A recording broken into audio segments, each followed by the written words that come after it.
Esta é a época do ano de maior incidência de raios, por causa das tempestades de verão. Isso, somado ao fato de que o Brasil é campeão de descargas atmosféricas no mundo, representa prejuízo e medo de acidentes para muita gente. É sobre esse assunto que nós vamos conversar agora com a repórter Ana Paula Freire. Boa tarde, Ana. Boa tarde, Marcelo. Ainda bem que o tempo está bom hoje, não está nublado, não está trovejando, porque senão ia ser perigoso até mesmo para mim estar aqui num local aberto. E aqui, a região sudeste do estado, a região sudeste do país, perdão, é a região que mais tem raio no Brasil inteiro. E Sorocaba é a cidade da região que tem maior incidência também desse fenômeno, que além de assustar as pessoas, como aconteceu em Itu, a gente vai ver numa reportagem agora há pouco, também leva muito risco. De longe dá para ver o buraco na parede. Um raio foi o que provocou o dano no ateliê de José Ricardo Beluffi. O artista plástico conta que ninguém estava no local na hora do estrondo.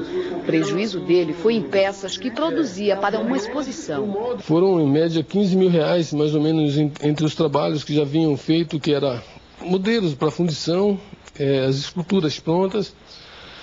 E tudo isso aí tem um tempo estimável de uns 3 anos de trabalho. O fenômeno também assustou outros moradores do bairro Jardim Alberto Gomes, em Itu. Todo mundo ficou assustado, quem é que não fica com uma coisa daquela, né? Eu saí para fora para ver o para-raio, aí já não enxerguei mais ele. Derrubou até o para-raio? Isso, que caiu em cima do barracão. Então meus funcionários ficaram tudo paralisados. O raio é resultado do choque entre partículas de gelo numa mesma nuvem. A nuvem, ela é formada com um movimento com cargas positivas e negativas. Conforme as moléculas de água elas vão subindo para a nuvem, então começa a ver, quanto mais molécula de água, começa a haver um desequilíbrio dessas cargas. Então as cargas negativas elas vão ficando na base da nuvem. E o solo são cargas positivas. Então, consequentemente, as cargas positivas são atraídas pelas negativas da nuvem. No momento que essas negativas e positivas se encontram, acontece o impacto do raio. E, consequentemente, o clarão. O Brasil é o país do mundo onde acontecem mais descargas atmosféricas. São 100 milhões de raios por ano. Durante o verão, o fenômeno se repete com mais frequência. Acidentes também. Em outubro de 2002, um raio atingiu uma jogadora de futebol da equipe de Votorantim. Regiane da Silva, 27 anos, disputava uma partida em Valinhos e morreu. O raio libera uma descarga elétrica de 100 milhões de volts. É o equivalente a levar 1 milhão de choques numa tomada comum. Não há como saber exatamente onde um raio vai cair, mas algumas medidas podem proteger a vida de quem está exposto ao fenômeno. Estando no campo aberto ou numa praia, etc., então você também está verificando, realmente as nuvens estão se fechando e tudo mais, e está havendo a medida de descarga atmosférica, que você visualiza que tem realmente caindo raios próximos, o ideal é você realmente juntar os pés e agachar. Ou então o local mais seguro é você entrar dentro do carro, porque o carro na realidade é como se fosse um para-raio perfeito. Não se deve realmente tomar banho. No momento que estiver chovendo é perigoso, questão de você atender o telefone. Se você não tiver numa empresa, porque nas empresas existe PABX e os PABX estão aterrados, então não tem problema atender o telefone. Porém, em residências não é aconselhado atender o telefone quando estiver chovendo, principalmente em prédios, ainda mais se o prédio não tiver um sistema de para-raios adequado dentro da norma. A chance de um raio atingir a cabeça de alguém é remota, 1 em 1 milhão, mas de vez em quando acontece e não custa nada se prevenir.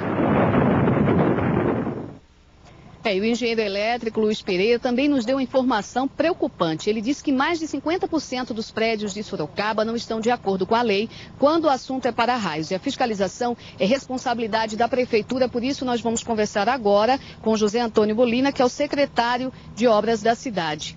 Existe uma lei que regulamente isso? Sim, nós temos uma lei no final do ano de 2000 e ela não está regulamentada ainda. Mas a lei existe, só que nós temos as normas técnicas. Ela é da década de 80 e obriga o profissional engenheiro a elaborar o projeto de elétrica e incluir nesse projeto de elétrica todo o projeto de combate a incêndio e para-raios. E por que há tantos prédios assim em situação irregular na cidade? Na realidade, nós temos uma lei municipal do ano 2000, nós estamos dando um tempo para poder implementar. Alguns síndicos já procuraram a prefeitura e já fizeram a implantação dos para-raios, aqueles que não tinham. E isto, a Secretaria de Finanças, que é responsável pela fiscalização, vem atuando.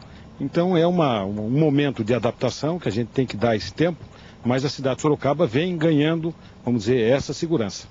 Essa lei tem que ser regulamentada até mesmo porque não há previsão de multa, de valor de multa. Exatamente. Nós não regulamentamos, nós estamos dando um período para poder adaptar, né, do que simplesmente cobrar o infrator.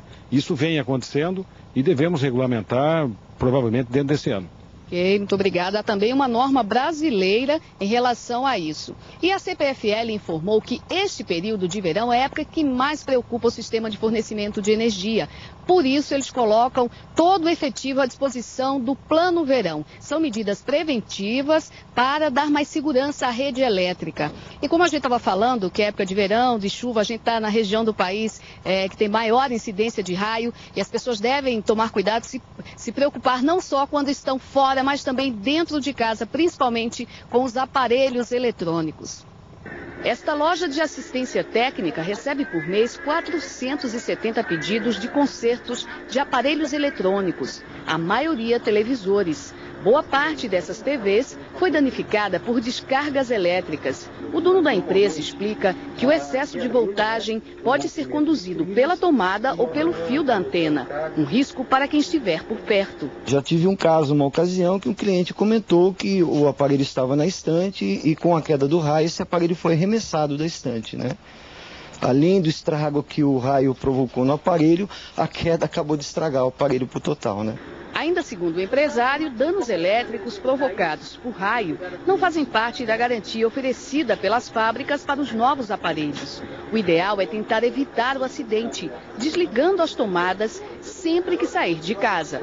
No caso de computadores que geralmente permanecem ligados, pode-se usar um estabilizador de energia ou um no-break, aparelho que mantém o equipamento funcionando por um determinado tempo, mesmo quando há queda de voltagem.